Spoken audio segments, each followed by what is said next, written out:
లేని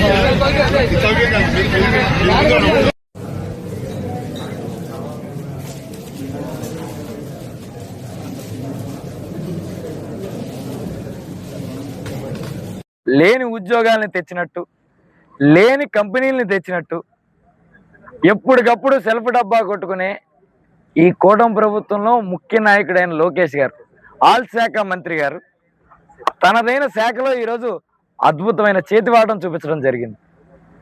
అంటే లోకేష్ గారు తలుచుకుంటే ఏ శాఖలో అయినా పనొద్దని తెలుసు, కానీ డిఎస్సీలు కూడా కొనుక్కోగలం, అమ్ముకోగలం అని తెలుసు. ఈ మధ్య తెలుస్తుంది. అంటే మామూలుగా వీళ్ళు గవర్నమెంట్ ఉద్యోగాల్లో ఏంటి డ్వాక్రా అమ్ముకుంటారు, ఆర్పీలు అమ్ముకుంటారు, ఇవన్నీ అమ్ముకోవడం మనం చూస్తా వస్తున్నాం. అవన్నీ జనాలకు కొత్త కాదు. అంగన్వాడీలు అమ్ముకుంటారు, ఏమి జనాలకు కొత్త కాదు. డిఎస్సి వేసి కూడా దాంట్లో ఉద్యోగాలు అమ్ముకోవచ్చా అనేది జనాలు కొత్తగా తెలుసుకున్నారు. అంటే యువత వస్తే రాజకీయాలు మారుద్ది అనుకుంటుంటే లోకేష్ గారు వచ్చి ఈ శైలిలో చూపించాడు. అంటే ఈ ఉద్యోగాలను కూడా నేను అమ్మగలను. ఈ రోజుకి ఆ నోటిఫికేషన్లో పెట్టిన వాళ్ళు మాకు మేము మెరిట్ ఉన్నా కూడా మెరిట్ లిస్ట్ పెట్టలేదు, మాకు ఉద్యోగాలు రాలేదు అని కోర్టుకు వెళ్తే కోర్టు నుంచి వీళ్ళలో ఎలిజిబుల్ ఉన్న క్యాండిడేట్లకు ఉద్యోగాలు ఇవ్వండి అని చెప్తే ఇంతవరకు కోర్టుని మనం లెక్క చేయకపోయాయి.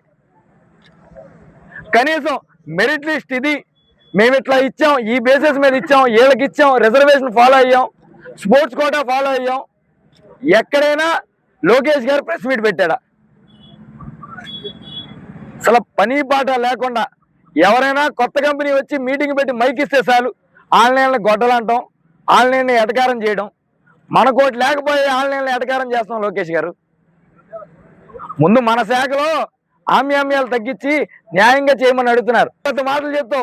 జగన్మోహన్ రెడ్డి గారు సచివాలయ ఉద్యోగాల్లో ప్రతి రిజర్వేషన్ ఫాలో అవుతూ మాలో చాలా మంది కార్యకర్తలు మా పిల్లలకు ఉద్యోగాలు మా పిల్లలకు ఉద్యోగాలు కాదు, మెరిట్ పరంగా ఉద్యోగాలు వేస్తాన్ని పరీక్ష పెట్టి పరీక్ష పరమావధిగా రిజర్వేషన్ల పరమావధిగా ఉద్యోగాలు ఇచ్చారు.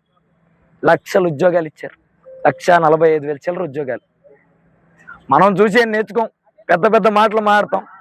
స్పోర్ట్స్ కోటానా? శాప్ చైర్మన్ పిలుద్దామా? మీ శాప్ చైర్మన్ని ఏం చేశాడు స్పోర్ట్స్ కోటాలో? స్పోర్ట్స్ కోటాలో నీకు డబ్బు ఇచ్చినోడి పేరు గోటింబిళ్ళు ఆడేవాడు ఒకడు, గోళీలు ఆడేవాడు ఒకడు, ఈ కూడా శాపలు వస్తాయా? ఎవడోడు ఏ స్పోర్ట్ ఆడుతున్నాడు చూపించండి. రాత్రికి రాత్రి సర్టిఫికెట్లు పుట్టిస్తాలు, వాళ్ళకేమో ఉద్యోగాలు ఇస్తాలా?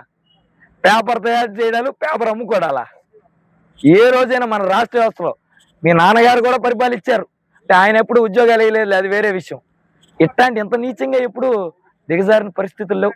మనమే ఏదైనా లో క్యాష్ అన్నారు ప్రతి ఒక్కళ్ళు. మిమ్మల్ని ఏంటో అనుకున్నాం, ఊరికే మన మా రాంబాబు గారు ఊరికే అన్నారు అనుకున్నాం. నువ్వు లో క్యాష్ అని ప్రతి విషయంలో క్యాష్ తప్పితే మనకేమొద్దు, మంచి పేరు వద్దు, లేదా జన ఆదరణ వద్దు, మనకి క్యాష్ మాత్రమే కావాలనే విధంగా మీ పరిపాలన సాగుతుంది. లేదు ఇవన్నీ చేసుకోండి మేమేం లెక్క చేయనంటామా? ఖచ్చితంగా చెప్తున్నా, నాకు అధికారం ఇచ్చారు కదా నేను ఏమైనా చేయగలను అనుకున్నా నీలాంటి చాలా మందిని ప్రజలు తుడిచిపెట్టేశారు. నీ రోజులు కూడా దగ్గరలోనే ఉందని తెలుసుకో. ఖచ్చితంగా వైఎస్ఆర్ కాంగ్రెస్ పార్టీ తరఫున యువజన విభాగం అలాగే స్టూడెంట్ విభాగం ఎప్పుడు దీని మీద పోరాటం చేస్తూనే ఉంటాం. న్యాయం జరిగే వరకు దీన్ని వదిలేది లేదని తెలియజేస్తూ, అలాగే ఈరోజు ఈ కార్యక్రమం పాల్గొన్న జిల్లా నుంచి వచ్చిన ప్రతి ఒక్క యువజన విభాగంలో ఉన్న ప్రతి ఒక్క సభ్యుడికి, అధ్యక్షులకి, అలాగే స్టూడెంట్ విభాగంలో ఉన్న ప్రతి ఒక్క సభ్యుడికి, అధ్యక్షుడికి పేరు పేరున ధన్యవాదాలు తెలియజేసుకుంటాం.